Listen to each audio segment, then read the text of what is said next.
The snow wasn't falling. It was attacking. It came down sideways, a furious white blizzard that choked the air and swallowed every sound. Out here, at the very edge of the world, the train depot groaned under the impossible weight of it all. A lone wooden box in an ocean of white. The wind was a living thing, a predator that clawed its way through every crack in the platform, its icy fingers reaching for anything warm. The only thing fighting back was a small coal stove inside the station office, its heat a flickering candle against the darkness. And sitting on a bench outside, right in the heart of the storm, was a man. His name was Tahlequah Blackhorse, and he was as still as a frozen river. A thick buffalo hide coat was draped over his massive frame, and the gathering snow along the folds of his long black hair didn't seem to bother him one bit. He just sat there, his breath pluming in the frigid air like smoke signals from a forgotten fire. The townsfolk, they gave him a wide berth. They always did. They had names for him, whispered when they thought he couldn't hear. The Apache ghost, the lost rider. To himself, he was just a man who'd stopped using words he didn't need after the war had stolen his brothers, and this town had stolen the rest. He was a mountain of a man, quiet as iron gone cold in the winter.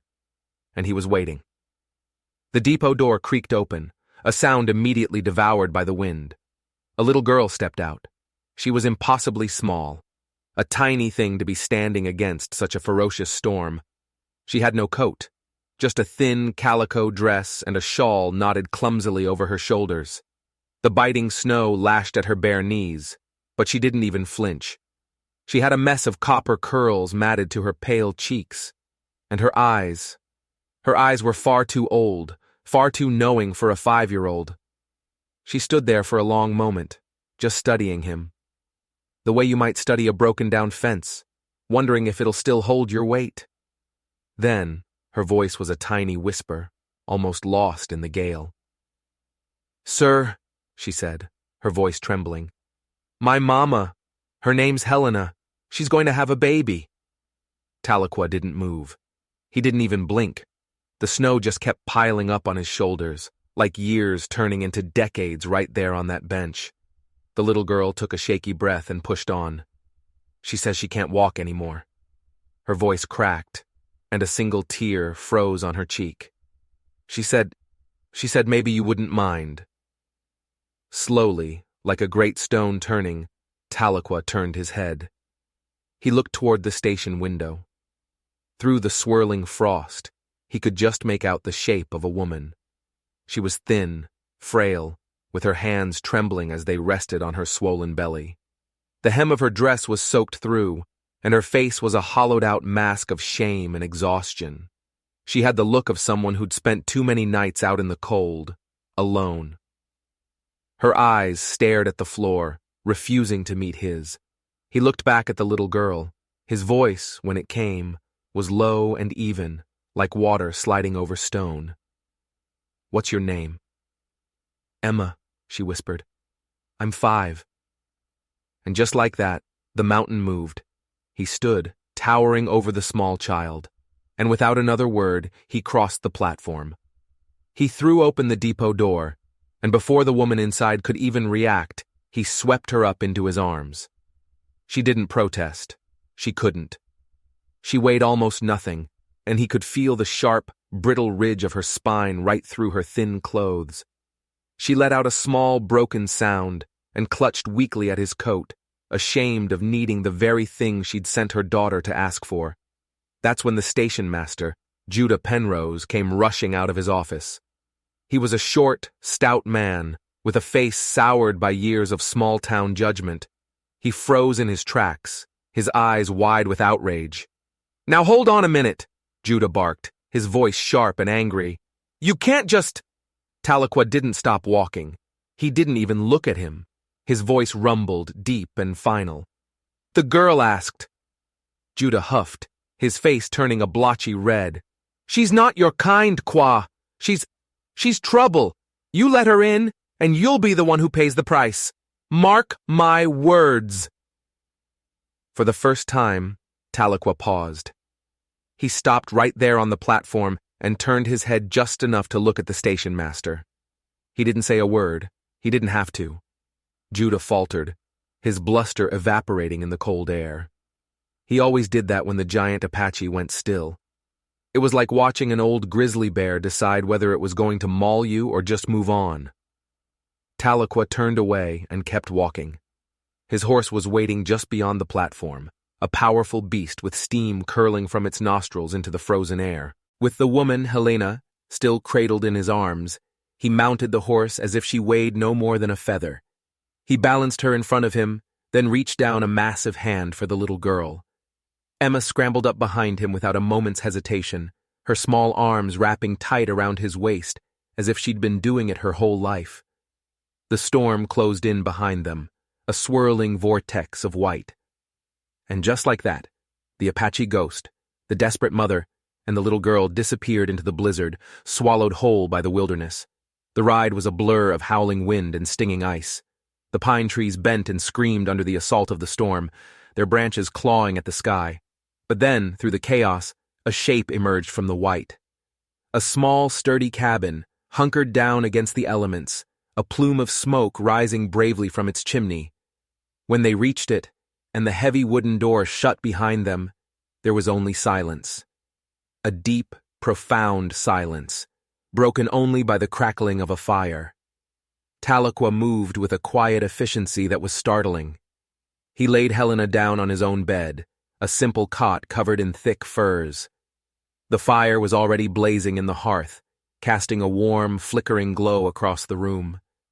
He gently wrapped her in the furs, tucked a warm, folded rag beneath her neck, and left a tin cup of water on the small stool beside the bed. Then he turned his attention to Emma. He knelt, his huge frame seeming to fill the small space. He began to pull off her wet, frozen shoes. The child didn't say a word. She just stared at his hands. They were weathered and scarred, hands large enough to crush a man's skull, but they moved with a gentleness that was breathtaking. He took off her damp shawl, replacing it with a thick woolen blanket from the foot of the bed. He led her to the hearth, where a small pallet of furs was waiting for her.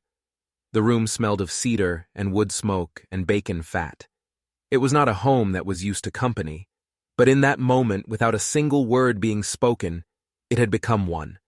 Outside, the storm raged on, a furious, grieving howl, but inside the cabin, there was a strange and fragile peace. Helena stirred, half awake, her eyes clouded with fever and fear. "Why?" she whispered, her voice raspy.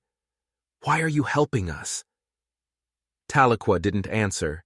He was pouring a thin, steaming broth into a tin bowl. He carried it over to her, his other hand cupped underneath it, steady as a rock. He offered it to her, but she didn't take it. Her lips trembled. "You don't know what I've done," she whispered, shame coloring her words. He just watched her for a long, silent moment. Then, he carefully set the bowl down on the stool and walked back to the fire. He didn't press her. He didn't ask questions. He didn't judge. That night, the wind battered the shutters and howled down the chimney like a lost soul. But inside, the cabin was still. Emma had found a small, carved wooden horse near the hearth, and she fell asleep, curled around it, a tiny smile on her face. Tahlequah didn't sleep. He sat on the floor, his back against the wall, his eyes half-lidded. He just listened. He listened to the soft, pained breaths of a woman who'd forgotten what kindness felt like. He listened to the quiet, fearless dreams of a child who had found a safe harbor in the middle of a storm. When dawn finally came, it crept slowly through the trees, painting the snow-covered world in shades of pink and gray. The snow hadn't stopped.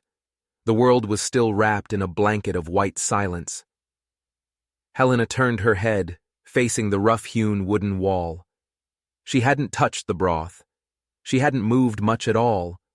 But when she opened her eyes and saw Emma, tucked in safely by the hearth, her cheeks flushed with warmth, a single shuddering breath escaped her lips.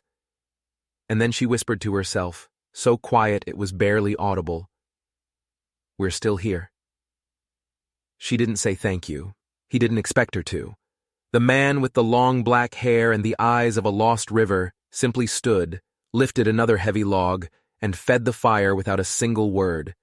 And somewhere, beneath the frozen hush of pine and snow, a new story, a dangerous story, had just begun. By morning the wind had finally died down. But the quiet that settled over the forest wasn't peaceful. It was something older, heavier. It filled the small cabin like a held breath, a prayer too sacred to be spoken out loud. Helena woke up slowly, every muscle in her body screaming in protest. A dull, throbbing pain pulsed low in her back, but the first thing she noticed was the warmth. The fire was still burning brightly, and the room was a cocoon against the biting cold outside. Her gaze traveled across the small space. She saw Emma, still curled up on the pallet near the hearth, one small arm wrapped protectively around the little wooden horse. Her daughter's cheeks were pink with sleep, her breathing deep and even. She hadn't looked that peaceful, that safe, in months, not since they'd been on the run. Helena turned her head on the pillow, wincing at the sharp movement, and her eyes fell on the bowl beside her bed. The broth was still there, and it was still warm. She stared at it, a war raging inside her. Every act of kindness felt like a trap, a debt she could never repay. It pressed against a bruise deep inside her soul, a bruise she didn't even know she had. But she reached for it anyway. Her hand shook so badly that the broth sloshed against the sides of the tin bowl as she brought it to her lips. It was thin, but it was hot, and it tasted of salt and herbs. It was the first real warmth she'd felt in what felt like a lifetime. The cabin was empty, except for her and her daughter. She listened, her senses on high alert. There was no sound of heavy boots on the floorboards, no gruff cough or grumble of a man nearby. There was just the crackling of the logs in the hearth, the low hum of the winter pressing against the walls, and somewhere far off in the snow-dusted trees, the mournful call of a mourning dove, sounding just like a widow. She set the bowl down and tried to push herself up. Her body screamed, her dignity, already worn to a thread, protested. She felt a wave of dizziness and fell back against the furs, defeated. What had she done? What fresh hell had she brought her daughter into? Just then, the door creaked open softly. Tahlequah stepped inside, his broad shoulders filling the doorway. He was carrying a wooden bucket filled with fresh white snow for melting. His coat was dusted with it, and the cold air clung to him like a second skin. He didn't look surprised to find her awake. His gaze flickered from her face to the half-empty bowl of broth, and then back to her. A silent question hung in the air. Helena cleared her throat, her voice rough and unused. You're very kind." He didn't answer. He never answered. He just moved to the hearth, dumped the snow into the big iron kettle hanging over the fire, and added another log to the flames. The silence stretched, thick and uncomfortable. "I know you don't want thanks," she said, looking down at her hands, ashamed of her own desperate words. "But I need to say it. Most folks would have just left us there, at the station." Tahlequah's voice, when it finally came, was as low and deep as a river running under a thick sheet of ice. "Most folks," he said, without turning around, "ain't got your child's eyes on them." Helena blinked, stunned into silence. He turned toward her then, really facing her for the first time. His gaze was intense, unnerving. It made her feel like he could see right through her, past the shame and the fear, down to the very bedrock of her soul.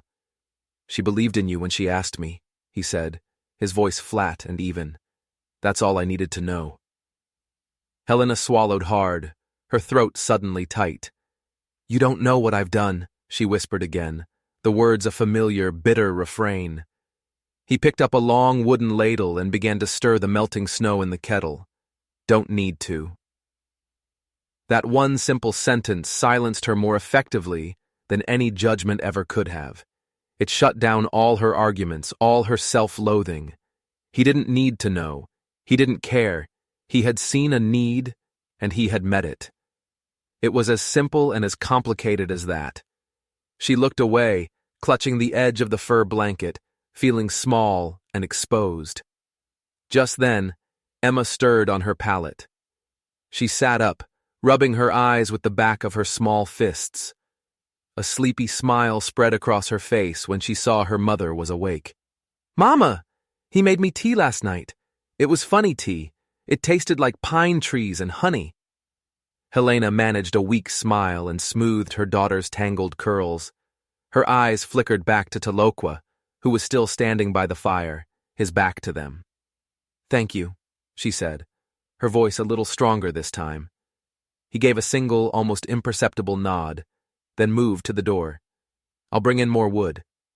When the door shut behind him, plunging the cabin back into quiet, Helena let out a breath she felt like she'd been holding since she first stepped off that train.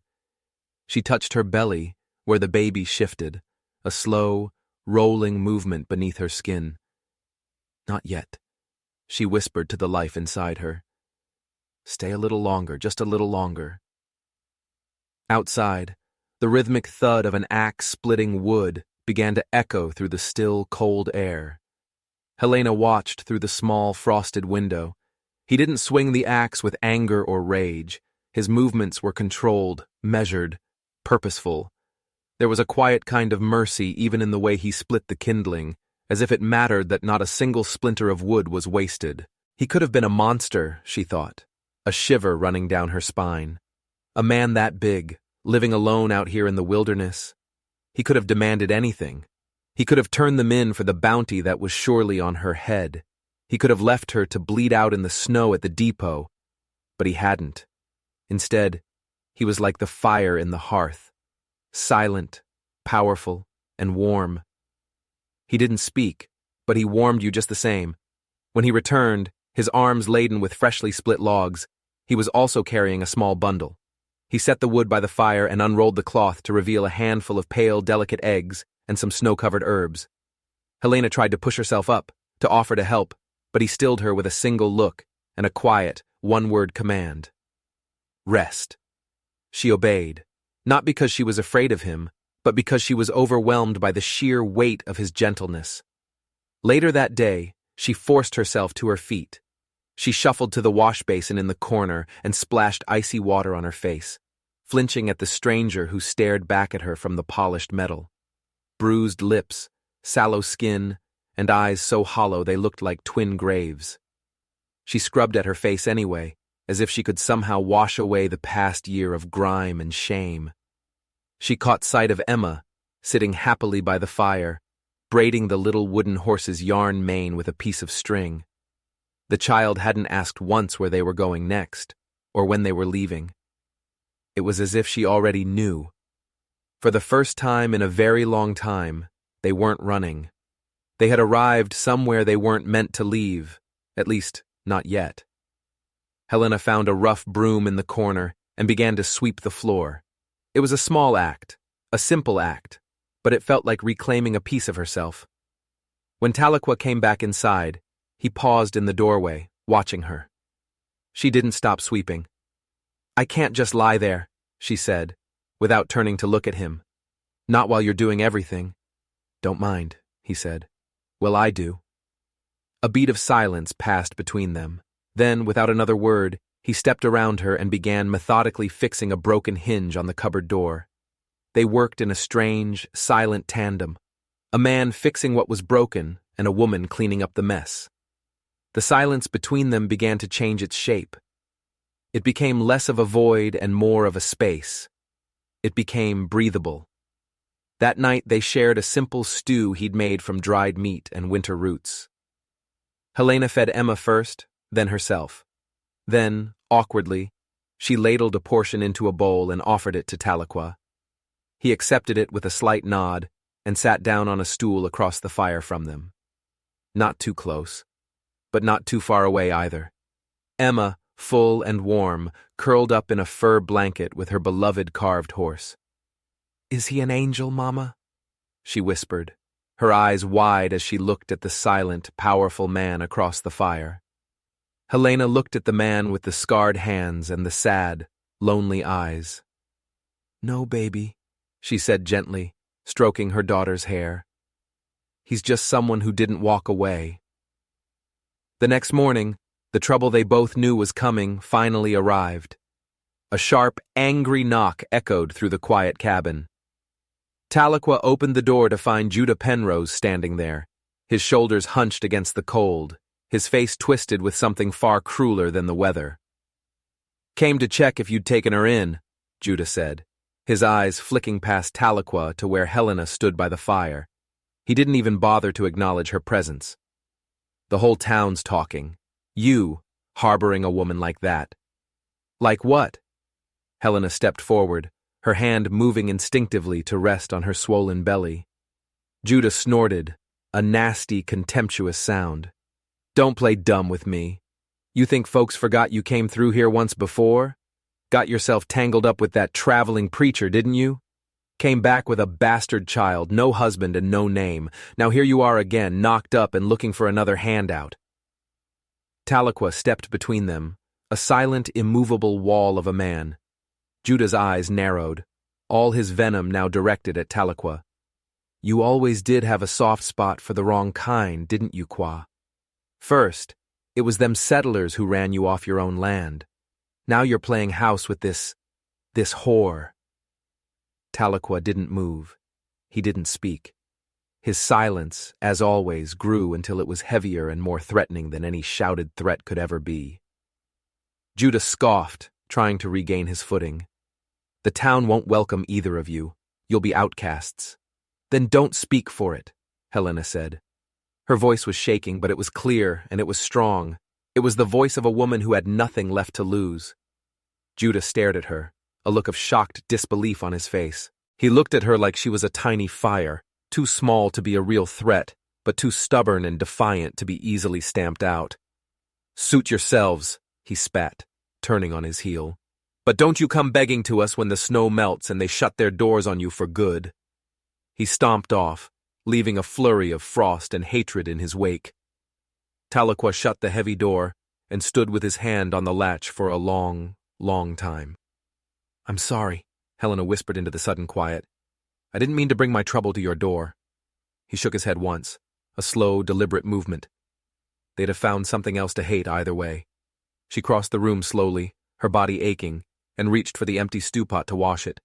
As she did, her fingers brushed against his. His hands were rough and calloused, hers worn and weathered. For a heartbeat, they both froze, but he didn't pull away. And neither did she. That night, they said nothing more about Judah or the town. But when she went to bed, she found a small bundle of dried herbs left on the stool beside her cot. She recognized them from her childhood, from a time before everything had gone so wrong. Lavender, and mullein, and yarrow. Herbs for calming, for healing, for strength. She clutched them to her chest and cried, silent tears that no one could see, for the kindness she thought she would never feel again. Outside, the snow began to fall again, soft and gentle this time. And inside the cabin, a woman who thought she was ruined beyond repair began to believe, just for a moment, that she could still be something whole. And the man who had lived in silence for so many years didn't ask her to prove a single thing. He just kept the fire going. The snow deepened over the next few days, burying the fences and erasing the paths until the world outside the cabin felt like it had disappeared completely. The tall pine trees stood like silent, white-robed sentinels, their watch broken only by the soft hiss of snowflakes melting on the fire-warmed window panes. The storm was no longer screaming. Now it just whispered, a patient, lingering sound, as if it, too, was waiting for something to be born. Inside the cabin, time began to soften. It didn't move fast or loud. It moved gently, like the way bread rises in a warm, quiet kitchen, or the way a deep bruise slowly fades from purple to yellow to nothing at all. Helena started to move without flinching. She brushed her own hair, a slow, methodical act of self-care she hadn't bothered with in years. She swept the floor without feeling like she had to apologize for taking up space. She even started to take a quiet pride in the simple soups she made from dried roots and bone broth, even though Tahlequah never said a word about them. Her body still ached with the deep, weary ache of late pregnancy, but she held her head a little higher each day. No one told her to. The change came from somewhere deep inside her. Tahlequah, for his part, remained a man of few words, but he was a man of many actions. He was always watching. When he saw her hang her washed clothes on a makeshift line near the fire, he noticed the nail was bent. The next morning, it was straight. He didn't mention it. When he heard her cough one evening, a dry, rattling sound, a cup of warm water appeared at her elbow before she could even think to ask for it. When she took to sitting by the fire at dusk, her hands resting on her round belly, he would sit nearby, carving quietly, his knife peeling away smooth, fragrant curls of cedar. It was Emma who finally managed to make him smile. She had been watching him for days, her head tilted in that curious, childlike way. One morning, as he sat mending a piece of leather harness, she tiptoed up behind him. With painstaking concentration, she gathered 2 thick locks of his long black hair and clumsily wove them into 2 braids. When she was done, she patted his broad back and declared him a proper gentleman. He didn't turn around. He didn't scold her for touching him. He simply stopped his work, reached back, and secured the braids with a thin strip of leather. Then he went right back to his carving. Helena, watching from across the room, let out a laugh. It was a strange sound, like the cracking of winter ice. She immediately clapped a hand over her mouth, startled by the noise she'd made. Tahlequah looked up from his work. Their eyes met across the flickering firelight, and for one sharp, breathless moment, the entire world felt warm again. Later that night, with the wind whispering around the eaves of the cabin, Emma climbed into Helena's lap. "Mama," she asked, her voice small and serious, "do you think he'll let us stay?" Helena paused. Her fingers were automatically braiding her daughter's fine copper curls, but for a moment they stilled. "I don't know, baby," she said, her voice soft. "We're only meant to be guests here." Emma frowned, her little brow furrowing. "But he gave me a horse," she said, with the irrefutable logic of a child. "That means forever." The little carved wooden horse now sat in a place of honor on the hearth. Emma had used a bit of charcoal to give it eyes, and had fashioned a new mane for it, out of a piece of frayed string. Helena pressed a kiss to the crown of her daughter's head, blinking back the sudden sting of tears. She wanted to believe it too. Oh, how she wanted to believe it. But Helena May Whitlow had learned a long, long time ago not to ask for too much from mercy. It came when it wanted to, and it left without a word of warning. When the storm finally broke a few days later, the change was dramatic. Sunlight, pale but brilliant, lanced through the trees, making the snow-covered forest glitter. Tahlequah hitched up his horse and began clearing the paths, his axe swinging in a steady, powerful rhythm. Helena, feeling a surge of strength, took her daughter's hand and stepped outside for the first time since their arrival. The cold air was sharp and clean, and it felt wonderful. The world was covered in a delicate layer of hoarfrost. 1,000 tiny diamonds hung from every pine needle. Even in its bleakest, most frozen season, the world had remembered how to be beautiful. She found a stump that had been cleared of snow and sat down, turning her face up to the weak winter sun. Tahlequah passed by, carrying a heavy load of timber for the lean-to he was building against the side of the cabin. He paused, just for a moment, and looked at her. Really looked at her. Sitting there in the sunlight, her hair loose around her shoulders, her belly round and full beneath her worn dress, the faint shadow of a smile playing on her lips. "You look better," he said. The words were simple, direct. She turned to him, startled. "You think so?" He gave one slow, deliberate nod, and then he kept walking. She stared after him, her heart doing a strange little flutter in her chest. It was the first compliment she'd received in years that didn't feel like a lie, or worse, a trap. It was just a statement of fact. "You look better." That night, as the wind licked around the shutters again, Helena found herself telling Emma a story. It wasn't one from a book. It was one from before the shame, before the running. Your granddaddy had a fiddle, she whispered, her voice thin and reedy in the firelight. He'd sit on the porch on hot summer nights and play tunes that made you want to cry and dance all at the same time. Your papa, well, he was no good.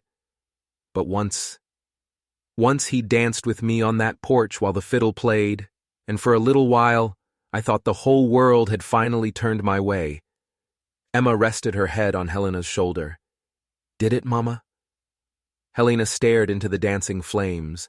For a long moment, she didn't answer. She didn't say what came next, the preacher's honeyed words and his cold rejection, the shame that followed, the banishment from her own family, the way every door in her town had closed to her, the night she'd given birth to Emma all alone in the cold, damp basement of a church, the way the baby had cried, not because she was cold, but because Helena couldn't stop shaking. Those weren't stories for a little girl's ears, but they lived in Helena's bones. Tahlequah never asked about her past, not once, but sometimes she would catch him watching her, and it felt like he could see those shadows, those ghosts that clung to her, and he just let them be. The next morning, the birds returned, a flock of them, chattering and bold. Emma raced outside with her hands full of breadcrumbs. "I'll make friends with them," she cried, her laughter echoing in the crisp air. Tahlequah watched her from the small porch he had built, a rare, faint smile touching the corners of his lips. He leaned against the post, his arms crossed over his broad chest, the morning sun catching the sharp edge of his cheekbones. Helena came to stand beside him, her own arms wrapped over her belly. "She's strong," he said, his voice a low rumble. "She had to be," Helena replied softly. He looked at her then, really looked at her, his dark eyes seeming to hold hers. "So did you." Helena's throat closed up. She couldn't speak. She just nodded, a wave of emotion so powerful it threatened to pull her under. Later that day, while Emma was napping, a restless energy filled Helena. She couldn't sit still. The child was safe. The fire was fed. But her heart was beating like a wild drum against her ribs. There was something shifting inside her, like the breaking up of ice in a spring thaw. She found Tahlequah outside, splitting the last of the logs from the pile he'd cut. She stepped closer, hesitant. "I can't repay you," she said, the words tumbling out of her. He didn't stop working. The axe rose and fell with a steady rhythm. "I don't have any silver," she went on, her voice getting stronger. "I don't have any land. I don't even have a name that means anything to anyone anymore." He paused then, the axe held loosely in one hand. "You have your child," he said, his voice quiet but firm. "That's more than most." She studied his face, the hard lines, the deep-set eyes that held so much sorrow. "Why are you really doing this?" she asked, the question she'd been afraid to voice for weeks. His jaw worked slowly, as if he were chewing on the words before he spoke them. "Because," he said, his voice dropping even lower, "I know what it is to be left." She flinched, as if he'd struck her. The weight of that simple, terrible truth settled between them like a fresh blanket of snow falling on a dying fire. He turned away from her then and resumed his chopping. It wasn't a dismissal. It wasn't out of rudeness. It was an act of mercy. He was giving her space to hold the truth he'd just given her. That night, as Helena sat by the fire, mending a hole in the sleeve of her dress, the baby moved with a sudden, startling urgency. A hard, sharp push beneath her ribs, and then an even sharper one, low in her belly. She gasped, dropping the needle. Tahlequah was across the room, sharpening the blade of his hunting knife. He looked up, instantly alert. He was on his feet before she could even speak. "I think," she said, wincing as another wave of pain washed over her. "I think it's starting." He crossed the room to her with a surprising, silent speed. Emma, woken by her mother's gasp, scrambled from her pallet and rushed to her side. "I'll boil water," he said, his voice calm and steady. "Mama?" Emma's voice shook with fear. Helena forced a smile, reaching out to touch her daughter's cheek. "It's all right, baby. It's just..." It's just time. Her breath came faster now, the pain arriving in earnest, a relentless, tightening fist. Tahlequah returned with a stack of clean blankets, a bundle of the dried herbs he'd gathered, and the big iron kettle. He set everything out with a methodical efficiency that belied his quiet, almost withdrawn nature. Have you ever done this before? Helena panted, gripping the edge of the cot. He met her eyes, his gaze unwavering. No, he said, but I'll stay. And stay he did. Through the long hours of the night, he was a silent, constant presence. He held her hand when she cried out in pain. He wiped the sweat from her brow with a cool, damp cloth when she thought she couldn't go on. Once, when the pain was so intense it stole her words, he leaned close and whispered something in his own language, the Apache words soft and reverent, a prayer or a promise. She didn't know which. She squeezed his hand so hard she thought her own fingers might break. By the time the moon rose high over the snow-covered pines, the child had still not yet come, but Helena knew it would be soon. Outside, the snow had started falling gently again, covering the path to the cabin, hiding them from the world once more. And inside, where the pines and the judging eyes of the town could not see, a woman bore her pain with a dignity she didn't know she possessed. And a man who had lost his own name long ago bore witness. The fire crackled. Emma curled up with the little wooden horse beside her, watching with wide, trusting eyes. And Helena, through a haze of breathless, all-consuming pain, realized something astonishing. She was no longer afraid. The pain came in waves, great crashing tsunamis of it that threatened to tear her apart. Helena felt as if her very bones might break open long before the baby ever arrived. Sweat slicked her hair to her brow, and her hands were knotted into the thick wool blanket beneath her. Her jaw clenched so tight she thought it might shatter. But outside the small cabin, the storm had finally passed. The wind had gone completely still, as if the entire world was holding its breath right along with her. Tahlequah knelt beside her, a silent, unmovable rock in the swirling sea of her pain. His sleeves were rolled up to his powerful forearms, and his dark eyes were steady and calm. He spoke very little, and only when it was absolutely necessary.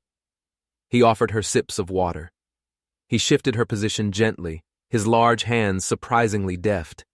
He soaked a cloth in cool water and laid it on her feverish face. It wasn't a doctor's knowledge that guided his hands. It was something far more profound. It was care. It wasn't a sense of obligation that kept him there. It was a choice. Emma sat on her pallet near the hearth, her small face a mask of concern. She was cradling the little wooden horse and whispering tiny, heartfelt prayers into its yarn mane. Her voice trembled, but she never looked away. She was bearing witness, too. "You're doing good," Tahlequah murmured, his voice a low rumble that seemed to cut through the pain. He caught Helena as she pitched forward with another brutal contraction, his strong arm supporting her. "Just breathe." She tried, ragged, shallow gasps, but it was enough. "I can't," she rasped, her voice raw. "I don't have the strength left. I can't do this." "You do," he said, his voice laced with an absolute certainty that defied argument. The next hour was a blur, a vortex of pain and effort that deepened and tightened until it eclipsed everything else in the universe. And then, with one last final cry that tore the silence of the cabin in two, the child arrived.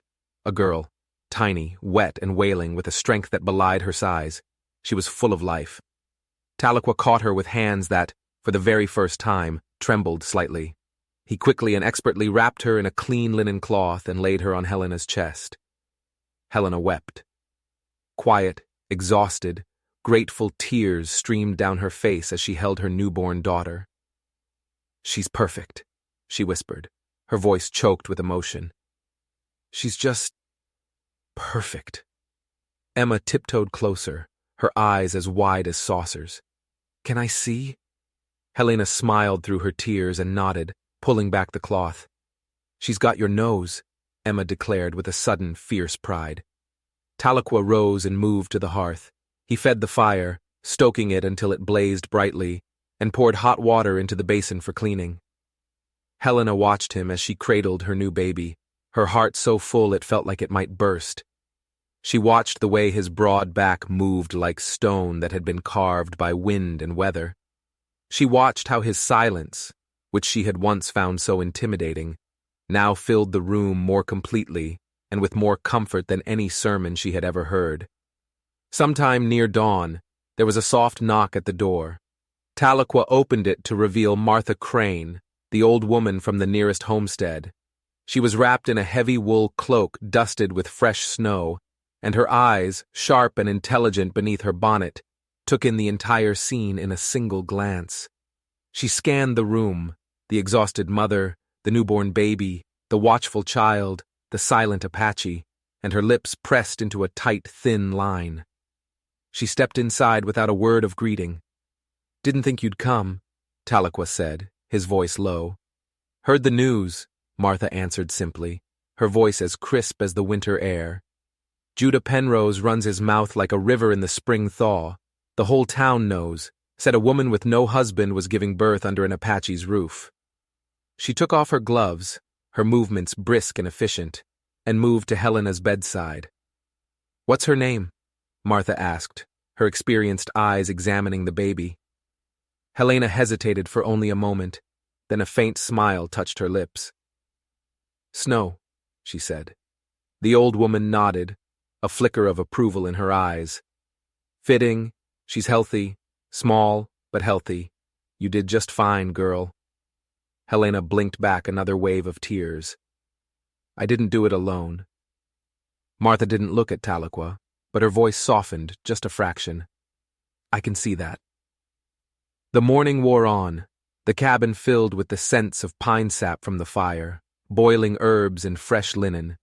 Martha helped where she could, her presence a quiet, grounding force. She was the kind of woman who judged everything and everyone quietly, but she was also the kind who showed up when others turned away. After helping Helena clean and swaddle the baby again, she rose and looked around the small, cramped room. "You'll have more visitors soon," she warned, her voice grim. "Judah's been stirring things up good and proper." "Let them come," Tahlequah said from his position by the door, his voice flat and hard as granite. Helena's hand curled protectively around baby Snow. "They'll want to take her," she whispered, her voice trembling. "They'll want to take Emma, too." "They'll have to come through me first," Martha said, her chin jutting out defiantly. She glanced over at Tahlequah. "And through him." Helena looked at the man standing by the door. His back was ramrod straight, his shoulders broad and unshakable. He was a fortress. She nodded slowly, a new resolve hardening inside her. "Then we'll stay." The words surprised her even as they came out of her own mouth. She could have left. Once the snows cleared, once she had regained her strength, she could have taken her girls and disappeared, gone to another town, started over yet again. But something deep in her soul knew that this was where she belonged. Not because she had nowhere else to go, but because someone here had chosen to keep her warm when the rest of the world had left her to freeze. Tahlequah looked at her then, and for a moment, something flickered in his dark gaze, something that went deeper than kindness, deeper than pity. It wasn't ownership, it wasn't obligation, it was shelter. "I'll start adding a wall," he said quietly, his voice a low rumble. "You'll need your own space." Helena stared at him, her mind struggling to catch up. A wall? A room? He was building them a room? "For the girls," she breathed, the words barely a whisper. He had said the girls. Not her girls. Not someone else's problem. The girls. She clutched her newborn daughter tighter and whispered the only words she could find. "Thank you." He gave no reply. He just stepped out into the biting cold and began clearing the deep snow from the side of the cabin where the new room would be. Martha smirked as she wrapped her shawl tighter around her shoulders. "You picked a strange one, Helena." She paused, then added, "But the good ones always are." "I didn't pick him," Helena said, her eyes still fixed on the door he had just walked through. "Emma did." The two women, the old weathered homesteader and the young new mother, shared a look. And then they laughed. It wasn't a laugh of ease or joy. It was a laugh of pure, unadulterated relief. That night, after Martha had left with a promise to return in a week with bread, supplies, and more news from the town, the cabin was quiet again. Helena sat in the old rocking chair by the fire, baby Snow swaddled and sleeping in her arms, and Emma asleep at her feet, her hands still clutching the little wooden horse. Tahlequah sat across the room, sharpening a tool, his eyes lowered to his work. But she could feel his presence, a warm, protective blanket wrapped around them all. "I used to think nobody would ever want me again," she said softly, her voice barely disturbing the silence. Not after everything I'd been through." He looked up from his work, his hands still, his dark eyes fixed on her. "I thought all I could ever do was just survive," she continued, finding the words she had never dared to speak aloud before. He said nothing. He just watched her. "But now," she took a deep breath, "now I think I want more than that." He nodded once, a slow, deliberate movement, as if he understood something she hadn't even fully understood herself. "I'll help with the walls," she added, her voice stronger now, "when I'm strong enough." "I know," he said. The silence that followed was different. It was comfortable. It was full. The fire crackled, casting long, dancing shadows on the walls. Outside, the snow fell again, not with the violence of the blizzard, but with a quiet, gentle purpose, covering the world in a fresh, clean blanket. Inside the cabin, 3 souls who had been lost and adrift breathed as one. A woman who had chosen to stay, a man who had never asked her to, and a newborn baby girl who had no idea that her name had already begun to stitch a broken, unconventional family back together again. And somewhere, beyond the silent, watching trees, the town whispered and judged. But inside the cabin, the fire stayed warm. By the time mid-March arrived, the snow had finally begun to retreat. It pulled back in dirty, slushy patches from the base of the pine trees, revealing the damp, dark earth beneath. The path from the cabin to the main trail was now a muddy scar cutting through the thawing woods. The birds had returned, first shyly, and then with a bold, chattering confidence, fluttering around the eaves of the cabin, where Emma faithfully left them breadcrumbs each morning. Beneath the surface stillness, the whole world was stirring, waking up from its long winter sleep.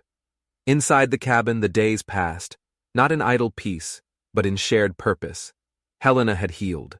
The deep ache in her bones was gone, and she could move about without the constant throb of pain. Baby Snow, swaddled and warm, spent most of her days sleeping in the beautiful handmade cradle that Tahlequah had carved for her from a single piece of split pine. Helena had sewn a small quilt for it, stitched with crooked, hopeful stars. Every morning, without fail, Tahlequah would add another beam or another plank to the small lean-to he was building against the side of the cabin. He never explained what it was for, not at first. But Helena knew. It was a room. It was space. It was a silent promise of staying. Still, the deep hush that had always existed between them hadn't yet been fully broken. He watched her constantly, a quiet, unnerving attentiveness in his dark eyes.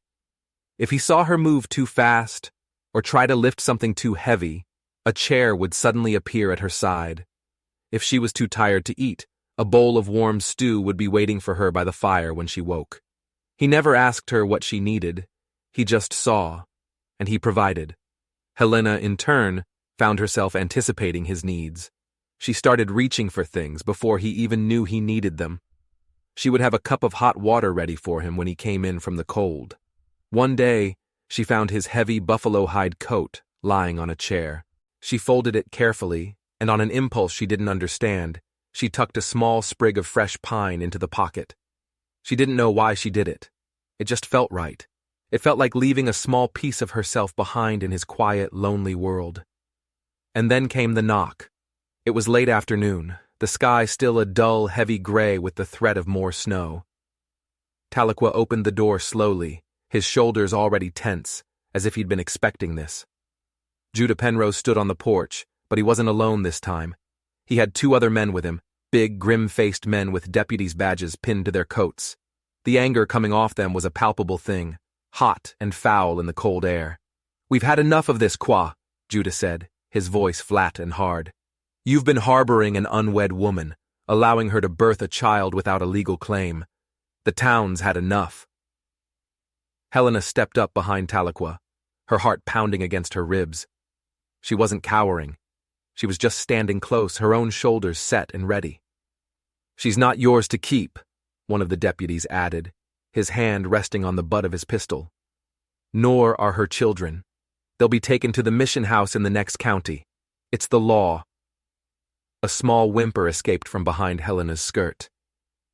"Emma." "No," Helena said, her voice as sharp and clear as a snapped branch. "You don't get to decide that." Judah sneered, his lip curling in contempt.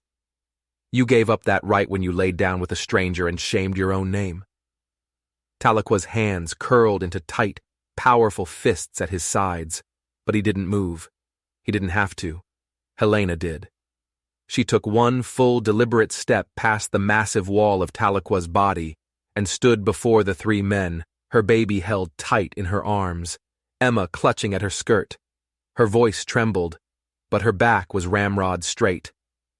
"I may not have a husband," she said, her voice ringing with a strength she didn't know she possessed.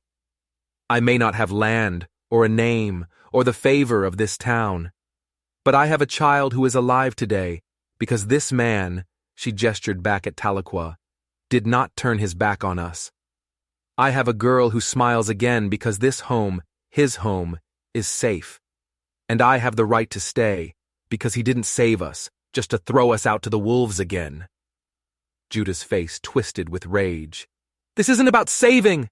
This is about sin! It's about decency! It's about the law!"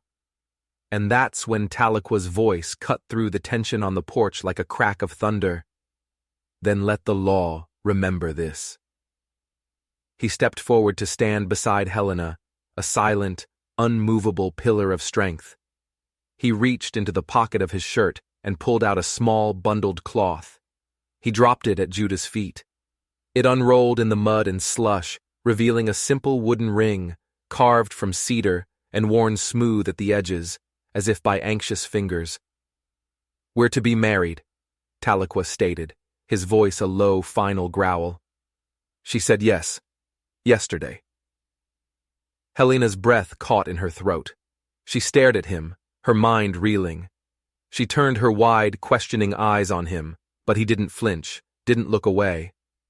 You never asked me," she whispered, her voice barely audible. He turned his head just enough to look down at her, his dark eyes filled with a fierce, unwavering certainty.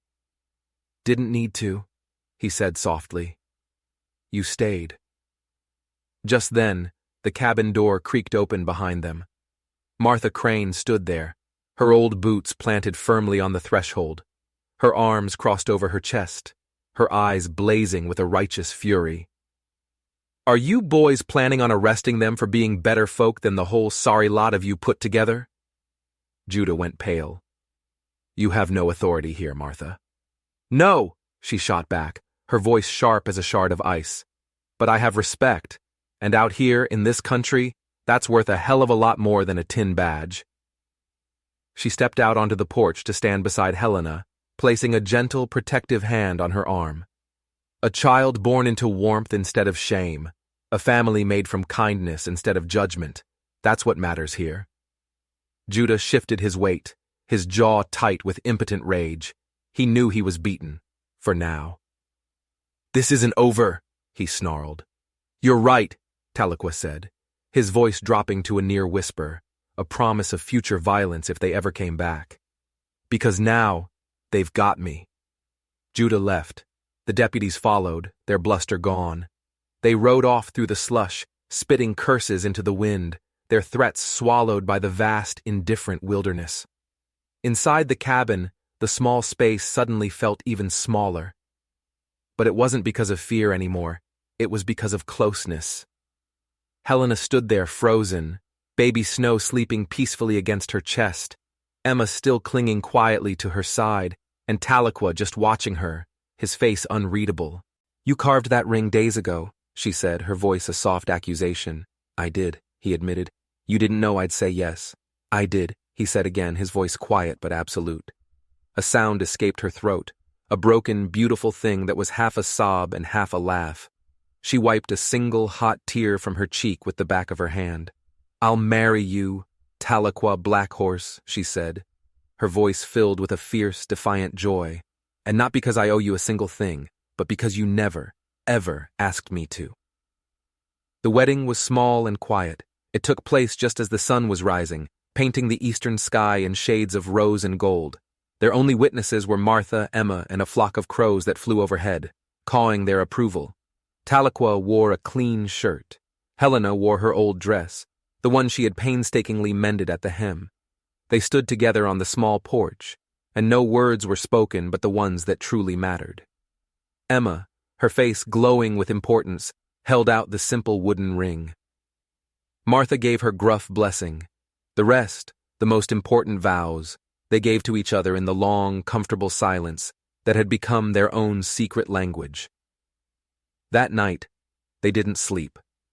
They sat side by side in front of the fire, baby Snow sleeping in her cradle, Emma dreaming on her pallet in the corner. "You never asked about him," Helena said suddenly, her voice soft in the quiet room. "Emma's father." Tahlequah didn't look away from the flames. Didn't need to. "He wasn't a cruel man," she said, the words coming easier now. "But he was weak. He left before Emma was even born.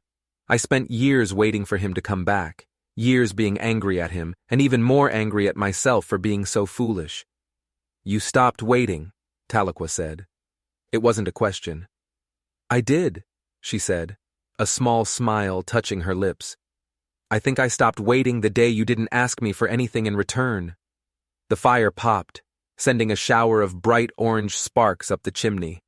Tahlequah reached out and took her hand. His was large and rough, hers was small and worn. She didn't pull away. Outside, the snow began to fall again.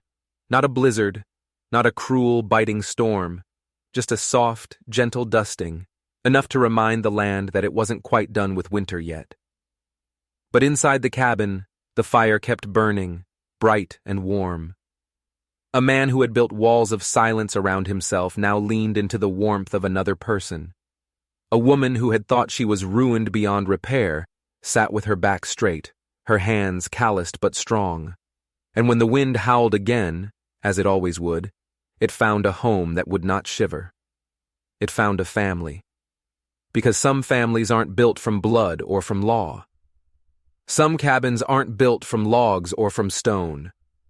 They are built from mercy, from soft words spoken and harsh judgments withheld. They are built from the brave, quiet, stubborn choice to stay when it would have been so much easier to run. That's how real families are made.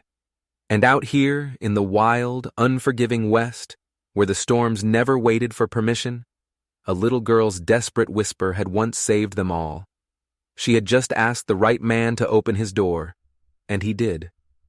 If you believe that one small act of kindness can change the world, don't forget to hit that subscribe button, because you never know when the person you save might just be yourself.